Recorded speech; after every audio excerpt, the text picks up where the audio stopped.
Today we have Jermaine Taylor, UCF all-time leading scorer. The man scored over 1,900 points for this university before his tenure in the NBA. Played with multiple teams in the NBA, played internationally, and I'm telling you, this man is going to give you a lot of insight, especially if you are a leader in business, an athlete, and of course, a leader in sport.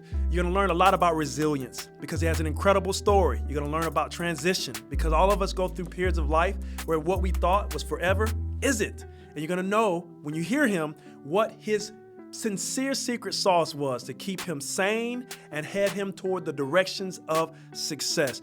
This is a show you'll wanna watch because it's going to be deeply heartfelt and it's going to be encouraging. So tune in, coming up next.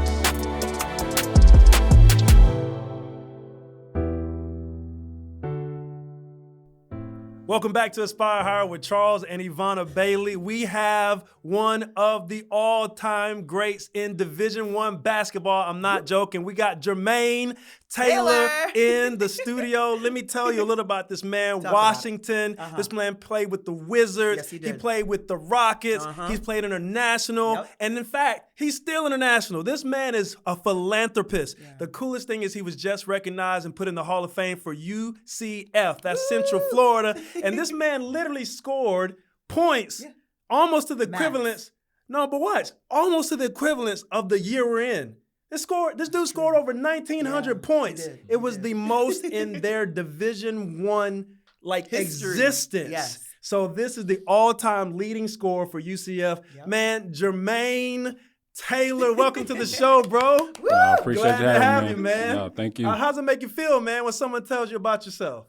I'm to be honest with you, I don't really know how to take compliments too good, but I do appreciate it, though, man. That's all right, really man. do. We're honored to be in your presence today, bro. Well, of course, you met my wife, you met me. We're just really excited to talk about you, though. So this is all about your story, your journey, and we can jump right into it, babe. But I'm going to let you start because I know you've done some research. Go ahead. I have done some research. This guy is so acclaimed in life, but his spirituality is what drew me even deeper. Yeah. Why don't you talk about how your platform spiritually is bigger than your athletic platform?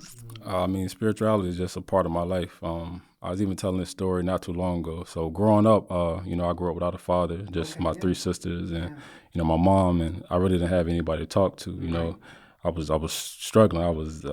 Things I didn't understand. I just remember one day just dropping to my knees and asking God to send me somewhere. Like, send me somewhere because I don't want to be here anymore. And then the next day I walked into my fourth grade class and one of my best friends to this day walked to me, "Hey, you're tall, you want to play basketball?"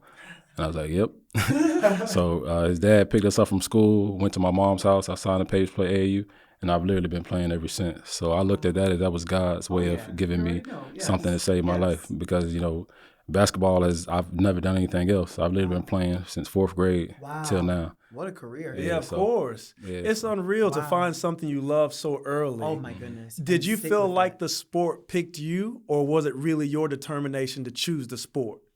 Well, my dad was also, my dad was in my life, but he was a basketball player. Okay, and then my whole family, they played. Got it. So I've always played, but it was just, that's when I started playing organized basketball. That's when I started playing AAU. I was traveling. I was, playing on courts instead of in the concrete. That's right. So everything just changed then. I started learning different things, going different places. So that's why I say God really used it to save my life because I don't know where I would be without basketball. Wow. Interesting. Very deep statement, man.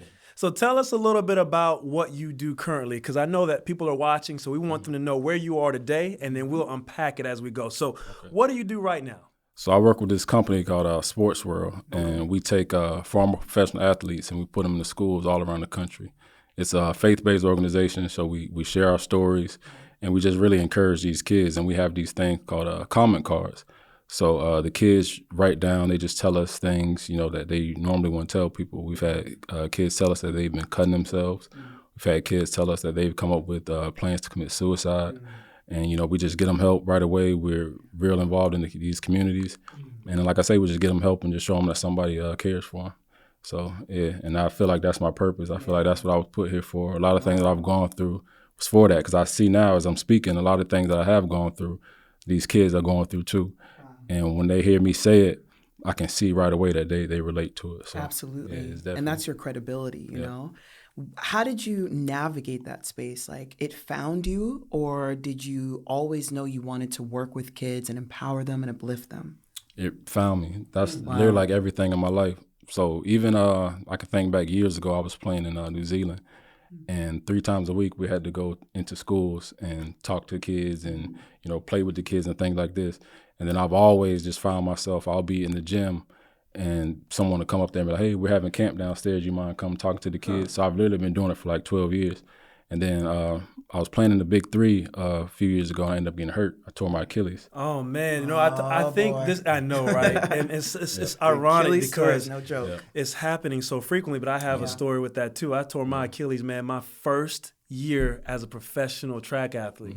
I didn't even have a career because it was my first meet. Oh wow, yeah. Crazy. And it was a full tear? Yep. Oh, And it was pretty much like that. So I played in the Big Three. In my first season, I did like real good. I averaged 11 points in 11 minutes. So that next That's season, incredible. that is really good. Yeah, man, what's this guy with numbers and years? Buddy. Yeah. You give me a minute, amazing. I'm gonna score a point. that's really 1 my minute, career. 1 point. Bum, bum. Yep. That's amazing. Yeah, so going into that next season, everybody was excited. They thought that, okay, yeah, he's about to make a name for himself and everything like this. So I go out to that first game, 2 minutes into the first game of the season. First game also. I tear my Achilles, yep. And then once I tore my Achilles, I was one of the first players who wasn't on contract. So went from supposed to be getting like 80,000 to That's it. nothing. You know what I mean? Like just the workers' just like comp, which that. was really nothing. Yeah, so it really put me in a bad spot. I ended up having to move out of my place. Had to move in with my mom. Couldn't really. My car was paid for, but just you get a flat tire, it's like $400, like Audi or something like that. So I ended up having to get a new car and just sleeping on couches, moving around and this happened for a while. And then COVID happened too. Like so, all this was like back to back. So then I just got to a point to where I didn't know what I was gonna do. I was lost. Like I didn't know. And then I get a call from this company I'm working with now, Sports World. And they're like, we want to fly you out to Indiana just to shadow another speaker to see if it's something that you would like doing. Okay. So I was like, okay, I'll do it. So they flew me out, and I wasn't supposed to be speaking. I was just sitting there listening to other speakers speak, but all the kids kept looking at me. I wasn't dressed up. I had same kind of clothes they wearing, had my hair down, you know what I mean? So they just really want to know who I was. So the guy gave me the mic, I ended up speaking. And I'm speaking, and I just see this kid, his eyes start to get, a little watery. So I'm like, you okay, bro? He goes, man, your story kind of reminds me of my life. He was like, my mom didn't want me, my dad didn't want me. But every time I would step on the court, it would feel like therapy. Like everything would go out the window, because that's what I was saying. That's how my life was. Right.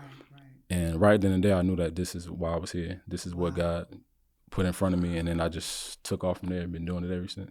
You know, it's interesting. You didn't have your father in the capacity where he could show up for you, but you did have Heavenly Father to continue to guide you, provide for you. Like, you were given these opportunities so you couldn't fail. There was no way. And every time he pivoted your life, you were able to come onto the scene, but also bring others up with you. That is so encouraging. It's interesting too that for everyone we've spoken to, and I remember I had a friend that used to say this, said, I feel like when it comes to faith, there's always this horror story associated with walking it out. And I didn't take it that way, but I look at it as true. I look at it as testing. We write about in our book, The Flight of Your Life, that your purpose will test you. Oh, yeah. If you really say you want to have higher aspirations, you really say you want to live and make an impact, whatever those things are, they're going to make sure that they don't take you the easy route. They're going to take you, and here's what's crazy, the shortest way possible, which usually is the most painful way. Can you talk about some of those periods? Because you talked about not just, the contract as it was expiring and having been hurt, but I remember you saying something about staying with your mom, and I remember, but there was a situation though where you had to move out, right? Or something like that happened? Yeah, I had my sister, she has 2 kids, my younger sister. I have 3 sisters, but one of my sisters, she had to move in. She had an apartment. I was getting ready. So while I was getting ready, she didn't have anywhere to stay. So I was like, she stayed at my mom's, and I'll find somewhere to go. That's what I told my mom. I have somewhere to go. But I really didn't. I just, I would rather my sister say that. You got 2 kids, these are my nephews and nieces, I you know what I mean? understand. So You were looking out. yeah, that's just, Yeah. Well, did that lead to you international? So how long did it take you to heal? But did you move from healing and then started right back into ball? Oh no, all of this was after international. Okay. Yeah. Okay. So I actually had 2 injuries. I had another injury in 2013. Okay. And that's when I tore my ACL and my meniscus. I don't know if I talked to you about that one. I didn't know that. Yeah. So that's actually even the story that I speak to when I'm speaking to the kids. Okay. That's like a big part of it. Because at the time I was the best that I've ever been. I was with Cleveland. I had a great summer league. I averaged 13 points in only 15 minutes in summer league. Gotcha. Yep. And then I went to preseason and I had a great preseason, and then they had to cut me. So once I got cut, they called me to the office. Look, man, don't go overseas. They're like, we wanted to keep you, but this thing didn't work out in time. So it's like, go overseas or go to the D League. Somebody's going to call you up, if not us, because we tried to buy your rights from the Boston Celtics. Yeah. It was like the fact that they wouldn't give us your rights, that lets us know that they maybe could call you up. So I was like, cool. So I go down to the D League. Even the coach told us, he was like, you guys don't even have to practice because we've been told that our starting 5 won't be here longer than a week. So I go out the first game. I think I scored 29 the first game. Then I go out the second game, have a great first half, come back in the second half, first play of the second half. I go down, I tear my ACL and my meniscus. But the craziest thing is I remember sitting in the hospital and I got my leg up and I'm just flipping through the channels and the Boston Celtics are playing. They called up on the guard who played my same position and he was wearing my number. Oh, and no.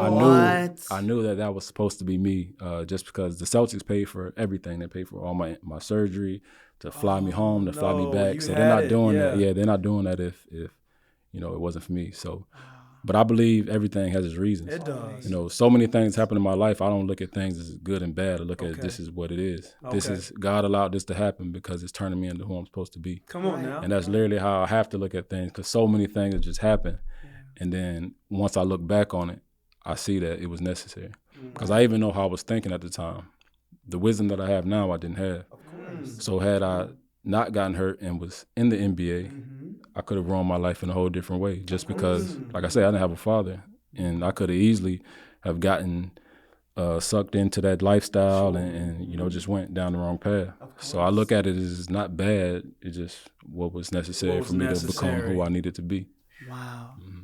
How did you find resilience within you? Because somebody would take those situations and be very disappointed and start resenting the league, resenting the contracts, resenting all these things, right? Anyone associated. Because athletics is so black and white. It's very black and white. But with that, how did you find the strength to bounce back every time after injury, after surgery? God is literally the only reason that I could do it.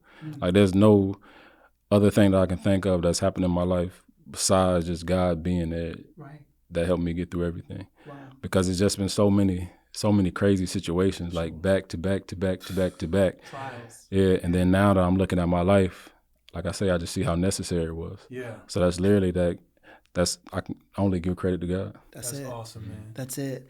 And did you audibly hear him? Like, what was your experience as you were going through? It was mostly just really just knowing that everything has its reasons. Like, because when I look back on my life, there's so many things that at the time it happened, I didn't understand it. But looking back on it years later, I can easily see like, oh, this is why that happened. Because I'm always searching for God. I'm always looking for God. And that's how I was able to see it. It was clear. Just looking back on my life, like I am literally a walking testimony. So I can go back and look into my life and just see that all these situations that God has showed himself. And that alone gives me the strength to keep going. I love that. And was it hard to transition out of the identity as the NBA player, as an athlete? Like, talk about that. I think that's probably the hardest part. Always. Because I didn't know I could do anything else. Like I said, I've been playing since I was in 4th grade. So it's hard. One of the hardest parts is the people. Like, dealing with other people, that's all they know about you. Like, even now, like, it's hard for people to even have a conversation without bringing up basketball. Of course. You know what I mean? Like, and I don't even look at basketball the same. I see it now as it was just a stepping stone to get me to what I'm doing now. Because these kids, like when you say NBA, that opens eyes. But then when I start to speak about what I'm speaking about, that grabs them too. So, like I say, I just see it for what it is now. That's it. When you look at basketball in that context, and as a former basketball athlete, would you, looking back on the wisdom that you have, would you feel better if people didn't just see you as a basketball athlete? And are you actively trying your best to redefine yourself, or is it that you feel like basketball will always be a part of me, and that's okay if they see that as part of my identity? Yeah, I feel that way. I feel like it is a part of me, and like I say, basketball's been real good to me, and the fact that I know God brought it in my life to save me, I'm gonna always love basketball the way I do. It's just not.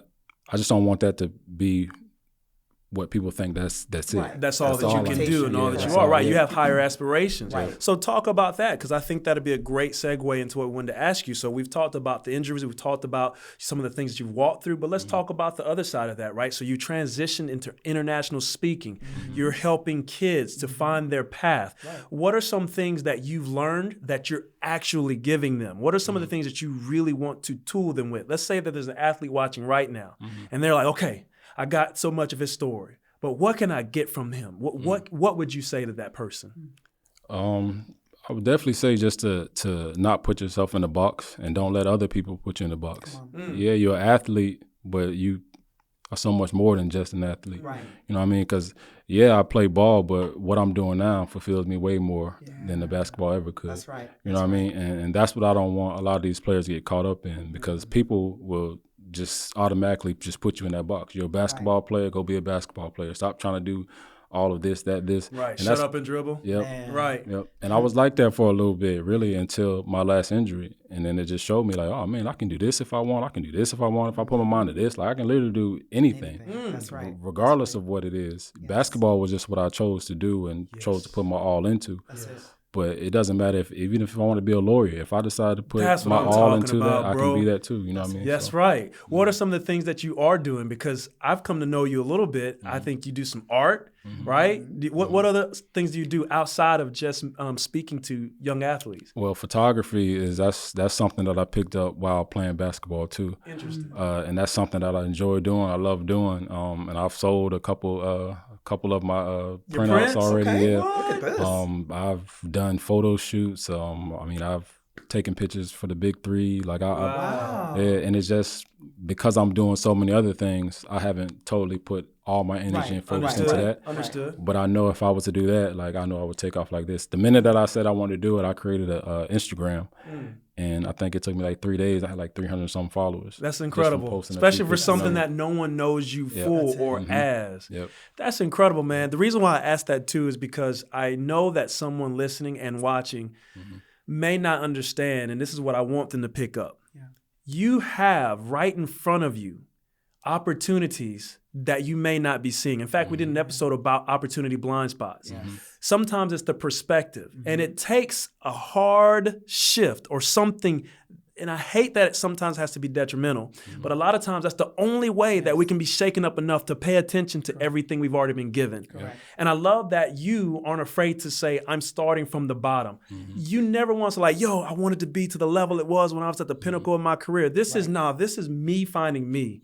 This is me giving from who I am. I'm becoming a well of wisdom, and I'm offering that to the world. And this is what people will see. Right. And I know that they can see even more because I'm choosing to make sure that they see it. Yes, that is incredibly inspirational, because our whole show is dedicated to making sure people know they can set higher aspirations. That's why our show is called Aspire Higher, because there's more for you than just what you've done in the past or what, like you said, the box people put you in. So I want to say that by honoring you, and also saying that for anyone listening and watching, so they can say, yeah, there is more I can do. That's right. And I don't have to limit myself to this. Even if it's my dream, dream bigger, dream more. Yes, sir. And I'm proud of you for doing that, man. I appreciate that. Very proud of you. Absolutely. It's interesting because for all the athletes I know that have been through injury, been through setback, or it's difficult to understand that we're bigger than that one area. Yes. You know? And I love that I've found, I should say, when you are outside of the thing that you have committed your whole life to, there is a well of creativity that happens. When I retired, it was like I didn't know that the gifts that were stirred in me as a child were the things that would put me in the entertainment industry. Yeah. And those gifts were always there. Yeah. Our focus was just on track and field. Yeah. So it's interesting because you have to understand that we are complex beings. There's so many complexities within the human being that you can marvel at, I should say. And when you find the moment or the strength of being able to take yourself out of the picture and just say, okay, I know I was created to do more. What does that more look like? What does that more represent? And what is that more? Who is that more going to touch and leave a legacy with? That I think if we were able to be creative like that in high school, middle school, that would help a lot in the professional rank, right? And it would also help us not to be so closed-minded or even be so devastated when it's taken away. That's very true. And all of us in our entire life actually has an expiration date on it. That's right. And so we always like to live as though it's forever. No. Like, this won't happen to me. So when I say that, I want to ask you a question. Now that you look back, you're past all the injuries, you're giving of yourself to other people, what are some of the biggest lessons you learned? Some of the biggest lessons I learned. Give us some of that wisdom now. Well, I mean, it might sound cliche, but it always goes back to God. Okay, Like, that's not literally, cliche. That's what you really believe. Yeah, like me, I just, even when I met you, like I look at all that as like, it's not a coincidence. No. Like I look at it as this is something that God put together, and I'm just gonna go with it. And that's literally how I am with everything in my life. If it feels good, I go with it. If it doesn't, I don't. And even like coming in here, what I did before I got out of my car is I prayed that whatever I'm supposed to say, you put in, you speak through me, God. Like I don't even want to speak. Whatever I'm supposed to say, let it be said, and you just speak through me. And that's literally how I want to live my life. Like I literally just want to go where I'm led, and just just lead, speak from the heart. And things like that. So yes, sir. No, I appreciate that very much. Well, then let me ask you another question, follow-up question. Leadership. Basketball, we know that you learn all kinds of things, and truthfully, you're leading generations behind you. Right. So what are some of the greatest leadership lessons you've learned? Really just leading by example. Okay. Like that's really what I try to do. Like, cause even when I was hooping, so the last years that I was hooping, I was playing in the D League. And in the D League, I'm 30, 31, but there's a lot of 22, 24-year-olds. Of course. So I can talk to them all day about doing this, but they're going to pay attention to what I'm doing. Yeah, that's right. So that's I didn't even right. I didn't even really talk to them too much. I just showed them. That's it. Action. Yeah, I just did what I was supposed to do. Always trying to be on time, just try to do my part. That's right. And the ones who are meant to get it, gonna get it. And then the ones who don't, they not. They can't. I love it. Lead by example. Of course. Lead by example. What was the greatest leader in your life that you felt, I want to become a follower of that because their life or their coach, whatever it is, they made you aspire higher. They made you think better. There's really only, I feel like, one person who's ever really done that. Okay.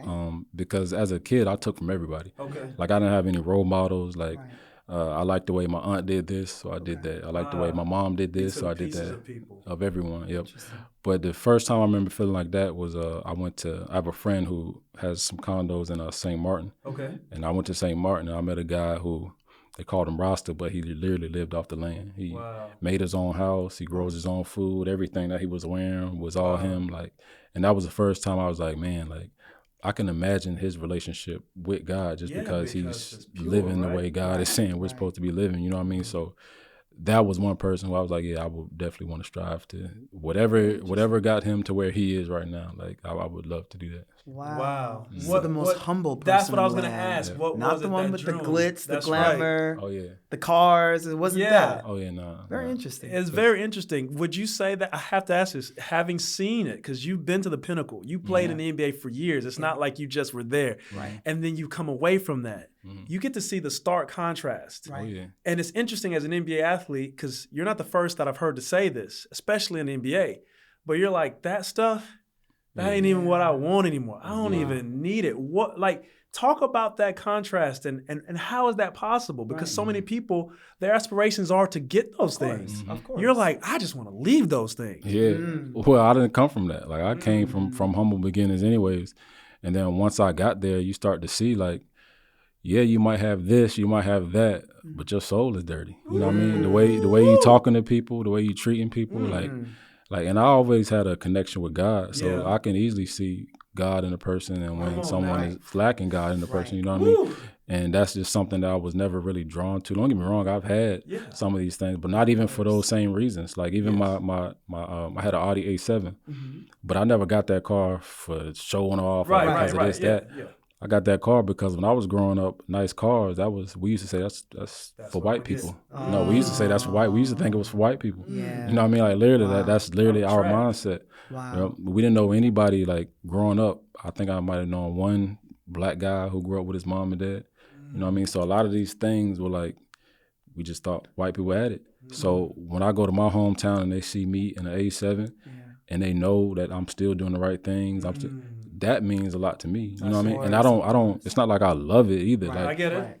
Everybody where I'm from, they sitting on it. You know, I might let my little cousin take it for, you know what I mean? Like, cause that's just what it is. And that was my reason for having it. It was never to show off. It was really to inspire, to motivate. You know what I mean? We can have this too. You don't have to be a drug dealer or this or that to live like this. No, you can still do the right things and still, you know, have the nice car that you want. And this is something that I prayed for. And the thing is, and it's so crazy because I was telling the story the other day, like God knows me. So when it came time for me to get this car, he knows that doubt might come up, and when you're supposed to have this, of course, might be expensive car. Worthy of it, yeah. So I'm in the Audi dealership, and me and the guy who I'm getting the car from, we just start having this deep conversation about God, and then he goes, man, like, he goes, I'm gonna be real with you, bro. I was struggling coming in today. Me and my wife were going through it, and you know, I was really struggling. But he was like, this conversation was God speaking to me through you, and I really appreciate that. So right then and there, I'm supposed to have this car. Exactly. I'm exactly where I'm supposed to be. Something here. Yeah, I'm exactly where I'm supposed to be. So I got happy, and the doubt never came in my mind again. And I had the car for like 6 years, but it never came in my mind again because that day would always come up. Like God had me there for a reason. I'm supposed to have this car. I love That's that, it. man. Incredible. He just flows with you, huh? Yeah, man. Real And he easy flows and light. with him. Yeah. He makes a choice to flow. Yeah, he makes a choice. But see, that's the thing is, I wouldn't even say it's a choice. Like my life has made me this way. Like I've gone through so much, and I've experienced God so much that I know God is real. Like nobody can tell me anything different because I have too many experiences of God. So that's why I speak the way I do. That's why I talk about him the way I do, because you might not have had these experiences, but you can get these experiences through me. And that's why I talk to the kids the way I do. I tell them these stories. I told the story that I was telling you about Israel in a prison. Yo, please talk about that. Yes. Tell us about that, please. Okay, so it was my first time out of the NBA. So I was really struggling, not knowing if I would be back in the league. I was in a relationship at the time. We were really going through it. So I'm in Spain, and teams like 0-6, everything's just bad. So I get a call from my agent saying, you know, I got something from me in Israel. Okay. I'm real big in the Bible at the time, you know, so I'm thinking, okay, Israel. That's where my blessing is. Here we go. So I get to Israel, and literally on the day I get to Israel, it's coldest it's been in 24 years. It was on the papers, on the news. And me, I hate cold weather. I'm from Florida, you know what I mean? Yeah, okay. So I was even talking to the coach before. He's like, oh, you love it here. It's like Miami here. Yeah. Oh, so I'm like, okay. So I get there, it's freezing. But I took that it was just the devil trying to distract me because my blessing is here. That's literally how I took it. Okay. So then I get to my apartment that gave me the car. Like it's trash. Like it's just something that I don't even feel comfortable living in. Wow.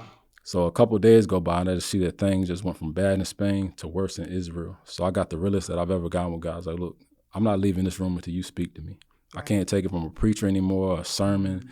Like I have to hear you. You have to, because my life is going down, and if I'm going to continue to believe in you, you have to talk to me. So I sat in my room for 5 hours, just a flashlight and the Bible, no food, no water. I'm just opening it up, just putting my hand down.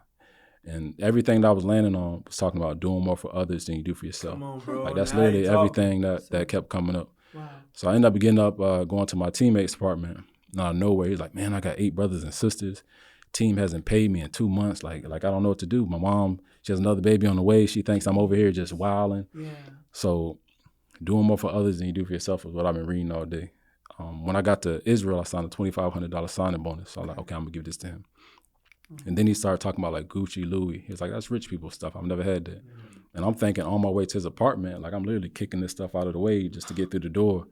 So I went back to my room. I took my 3 Gucci belts, my 3 Gucci shoes, my Prada shades, along with the $2,500 I put in the bag, and I took it to him. Here, bro. He goes, oh, man, thank you. I'm like, bro, don't thank me because I'm not doing this for you. Wow. I was like, my life is going down, and I believe that this is what God wants me to do. So I'm doing this to show God I'm all in. Let's go. So I hand him the bag, and I go back to my room. Literally, the minute I step in my room, my phone vibrates. I look at my phone. My agent says, pack your bags. I just got a deal in China worth more than you'd have made in Israel and Spain put together. And instead of being overseas for another 5 months, which I hated, I get to go home in 3 weeks. Incredible. So for me, that was like, absolutely. You hear somebody's here, you know what I mean? So yes. From that day on, I even dropped to my knees and I told God, look, I don't want to live for myself anymore. Come on. Whatever you want me to do, just put it in my heart and I promise you I'll do it. Like whatever it is, I don't care what it is, just make it known to me and I'm doing it. And I've been trying to live my life that way ever since. Don't get me wrong, I'm not perfect. I make mistakes, but that's what I strive for. Right. That, I know it. Right. Absolutely. That's the story you're telling me about. That is the story I was telling you incredible. about. First of all, thank you for sharing. That's your testimony. Absolutely. That's authentic. Yes. I love that. Yeah. And the fact that sacrifice and servitude were two of the same things that God used to elevate Yeah, you. led him to success again. Elevate you. In the worst time of his life. Ever. And I just have to say that we've got to encourage you because sometimes that's our struggle. We want something so bad and we want so much, so badly, but we're not sacrificing or giving to others who don't have what we already have. We're consciously and constantly trying to get high as opposed to bringing others up. Yeah. If you would just consider that maybe someone around you right now, you might be the thing that they're waiting on to bless their life. And it might be the thing God's waiting on for you to do so he can bless yours. Wow. You might be the answer and you might also have the answer. I'm just telling you that because this is also at the precipice. This is everything we try to communicate when it comes to aspiring higher. Yeah. Even when you do find the life you want, you find the light and you get to the highest level or platform, that's not for you. It's always meant for you to bring others with you, to lift others with you, to show other people that it's possible. And I love how he said it. It's not only possible, but you can do it right. You can do it with the right heart, with the right mind, with the right attitude, with the right spirit. You can do it with God. Yeah. In fact, that's one of the things that I talk about in one of my keynote speeches when I talk about deliberately creating massive amounts of momentum. You can fly, but you need God's help. Yeah. That's literally the exponential multiplier. And I'm just telling you, if you hadn't taken anything from today, I understand that all of our shows are different. Every show has different things, but you know that is the core of what we want you to gather and grasp from today. And I hope, if anything, you were challenged and humbled by someone who's been to the highest high, because I know I am. As I listen to him, he doesn't speak highly of it. Yeah, not one. He references the lowest points as if they're the highest things in his life. Come on. And I think that all of us, every single person listening and watching, should be able to take that message to heart. Yeah. Because it's the things that you're the most frustrated about, the things that you're hurting the most about, that you should be happiest about. Because maybe that's the thing, as he said, that's developing you into everything you've wanted and more. Thank you for that, bro. Yeah. Just want to make sure that I let everyone know I was listening. I appreciate that. Come on, that's so beautiful. Anything else, love? Man, I think you done stole it. Man, I think I was gone. No, it's a great conversation. And it's just learning someone's life authentically makes me so happy. Yes. And that he's real enough to be like, this is what I went through, but here I am. And also, too, this is how you get higher by going lower. We talk about that. That's real. You know how many people in the NBA, forget an NBA, athletics, period, in life, in business, sport, whatever, they're not real enough to be in the seat like that. They're not. Yeah. But taking accountability like you do is excellent. Absolutely. You can feel in the room the humility. Absolutely. You can feel the area of being a base that he's been through, but his miraculous story in life is something that he's been holding dear to him, but doesn't break him. It doesn't, you know what I'm saying? Like, sure. it's just, you can just feel that weight, but also that humility that's so beautiful within here. So I'm grateful that you're here. Man. Thank you so much. Absolutely, man. Well, thank you Where so can much. people find you? Where do you want them to find you? I mean, you can go to my Instagram, GodIam_JT. All right. I really don't have social media. I really don't be on social media like that, I'll say. That's okay. But it's definitely something that I know in the future I'm definitely going to have to be. You have to, just man. because Yes, what I'm of doing. course. Yep. Yeah. That's a part of kids, you man. telling that narrative you want other people to see now. Yep. Because these kids, as soon as I speak, like I go on Instagram, it's like 6 new followers, you know what I mean? So I probably should start posting more, and that's my plan. So I met a guy not too long ago who, a couple days ago, who has a ice cream truck, and I told him what I was doing, and he was like, man, I would love to come out and bring the ice cream truck to the kids. And right when he said that, this school that I visit all the time out in Bithlo, I have a good friend of mine named Tim. It's United Global Outreach or something I think that's what it's called. Okay. But there's a school over in Bithlo where a lot of the kids, like their parents were like drug addicts, former drug addicts. So he built like a whole community over there. And I've probably gone there like 9 times, and these kids, like, they love when I pull up. So I'm going to take that ice cream truck over there. But I say all that because I usually don't do this, because I've done things like this a lot. But I think maybe now I'll get like a camera, somebody come record it just so I can post it. You know what I mean? I never, it's just never been on me to do that when I do these type of things. But I see now, especially in the world that we're living in today, like, it's necessary. Creating a platform. So necessary. That's right. And you doing that, again, it's not letting your right hand know what your left hand is doing, but it also inspires people that they can use their hands. Yeah. Exactly. Okay? Yep. Yes, sir. I like that. That's exciting. I mean, all he does is serve people. Yeah. Serve children. Which means he's going to be elevated very shortly. Huge. This relationship's going to continue to grow. But watch, you mark my words. 5 years from now, 10 years from now, this man's going to be standing on a platform that reminds him of what he felt like when he was in the NBA. And he's going to have all those people, again, all those connections that you may have thought forgot about you or that you forgot about. And they're going to be like, yo, bro, I see what you're doing. And they're going to start putting money into it. And before you know it, you're going to be having the 501c3. And all of a sudden, you're going to be the face and name of a brand, even though you never wanted to be, which is why God's going to put you out in front. And you're going to be doing things and helping other people use you as the path to the platform that's going to elevate other people so they can have one too. I'm telling you, man, it's going to be quick. You watch. I never had that dream, but it definitely sounds like something I want now. So. You ain't got to dream it. You're already doing it. That sounds like prophecy to me. Sir. All Yes, right, sir. ladies and gentlemen. Is there anything else you want to say to athletes, students, parents, coach, anything? Pretty much the same thing I said, man. Whatever you want to be, you can be it. You know what I mean? Just put your all into it. Definitely put God first, and just, keep the fight going. That's it. My brother. That's it.